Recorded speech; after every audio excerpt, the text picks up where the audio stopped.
ನಮಸ್ಕಾರ, ನೀವು ನೋಡ್ತಾ ಇದ್ದೀರಾ ಶ್ರೀ ಮಾರಿಕಾಂಬಾ ಡಿಜಿಟಲ್ ಟಿವಿ. ನಾನು ಸೃಷ್ಟಿ ನಾಯ್ಕ್. ಉತ್ತರ ಕನ್ನಡ ಜಿಲ್ಲೆಯ ಹಳಿಯಾಳದಲ್ಲಿ ಬೆಚ್ಚಿ ಬೀಳಿಸುವ ಪ್ರಕರಣವೊಂದು ಬೆಳಕಿಗೆ ಬಂದಿದೆ. ಸ್ಕೂಟಿಯಲ್ಲಿ ಅಕ್ರಮವಾಗಿ ಸಾಗಿಸಲಾಗುತ್ತಿದ್ದ ಭಾರೀ ಪ್ರಮಾಣದ ಸ್ಫೋಟಕಗಳನ್ನು ಪೊಲೀಸರು ವಶಪಡಿಸಿಕೊಂಡಿದ್ದಾರೆ. ಈ ಘಟನೆ ಇದೀಗ ಭಾರೀ ಚರ್ಚೆಗೆ ಕಾರಣವಾಗಿದೆ.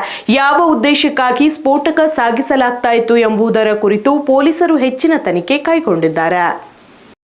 ಹಳಿಯಾಳದಿಂದ ಕಲಘಟಗಿ ರಾಜ್ಯ ಹೆದ್ದಾರಿಯ ತೆಗ್ನಳ್ಳಿ ಕ್ರಾಸ್ ಸಮೀಪದಲ್ಲಿ ಭಾರೀ ಪ್ರಮಾಣದ ಸ್ಫೋಟಕಗಳನ್ನು ಪೊಲೀಸರು ವಶಪಡಿಸಿಕೊಂಡಿದ್ದಾರೆ. ಖಚಿತ ಮಾಹಿತಿಯ ಮೇರೆಗೆ ತಹಶೀಲ್ದಾರ್ ಫಿರೋಜ್ ಶಾ ಸೋಮನಕಟ್ಟಿ ನೀಡಿದ ಸುಳಿವಿನ ಆಧಾರದಲ್ಲಿ ಪೊಲೀಸರು ದಾಳಿ ನಡೆಸಿದ್ರು. ಸ್ಕೂಟಿಯಲ್ಲಿ ಯಾವುದೇ ಪರವಾನಗಿ ಇಲ್ಲದೆ ಸಾಗಿಸಲಾಗ್ತಾ ಇದ್ದ 72 ಜಿಲೆಟಿನ್ ಕಡ್ಡಿಗಳು ಮತ್ತು 50 ಡಿಟೋನೇಟರ್ಗಳನ್ನು ಧಾರವಾಡ ಜಿಲ್ಲೆಯ ಅಮ್ಮಿನಬಾವಿ ಗ್ರಾಮದ ನಾಗರಾಜ್ ಸಿದ್ದಕ್ಕನವರ್ ಎಂಬಾತನಿಂದ ವಶಕ್ಕೆ ಪಡೆಯಲಾಗಿದೆ. ಘಟನೆ ಹಳಿಯಾಳ ತಾಲೂಕಿನ ಬಿಕೆಹಳ್ಳಿ ಗ್ರಾಮ ಪಂಚಾಯತ್ ವ್ಯಾಪ್ತಿಯ ಛತ್ರನಾಳ ಪ್ರದೇಶದಲ್ಲಿ ನಡೆದಿದೆ. ಪೊಲೀಸರು ಆರೋಪಿಯನ್ನ ಬಂಧಿಸಿ ಸ್ಕೂಟಿಯನ್ನ ವಶಕ್ಕೆ ಪಡೆದಿದ್ದಾರೆ. ವಶಪಡಿಸಿಕೊಂಡ ಸ್ಫೋಟಕಗಳನ್ನ ಪರಿಶೀಲಿಸಲು ಹುಬ್ಬಳ್ಳಿಯ ಬಾಂಬ್ ನಿಷ್ಕ್ರಿಯ ದಳ ಸ್ಥಳಕ್ಕೆ ಭೇಟಿ ನೀಡಿ ತಪಾಸಣೆ ನಡೆಸಿದ್ದು ಸ್ಫೋಟಕಗಳನ್ನ ಸುರಕ್ಷಿತವಾಗಿ ವಶಕ್ಕೆ ಪಡೆಯಲಾಗಿದೆ. ವಿಶೇಷ ಏನಂದ್ರೆ ಆರೋಪಿ ಹೇಳಿಕೆಯ ಪ್ರಕಾರ ಒಂದು ಜಿಲೆಟಿನ್ ಕಡ್ಡಿಯನ್ನ ಕೇವಲ 50 ರೂಪಾಯಿಗೆ ಖರೀದಿಸಿರುವುದಾಗಿ ತಿಳಿದು ಬಂದಿದೆ. ಇಷ್ಟು ದೊಡ್ಡ ಪ್ರಮಾಣದ ಸ್ಫೋಟಕವನ್ನ ಕಡಿಮೆ ದರಕ್ಕೆ ಪಡೆಯಲಾಗಿದೆ ಎಂಬುದು ಅಧಿಕಾರಿಗಳನ್ನ ಬೆಚ್ಚಿ ಬೀಳಿಸಿದೆ.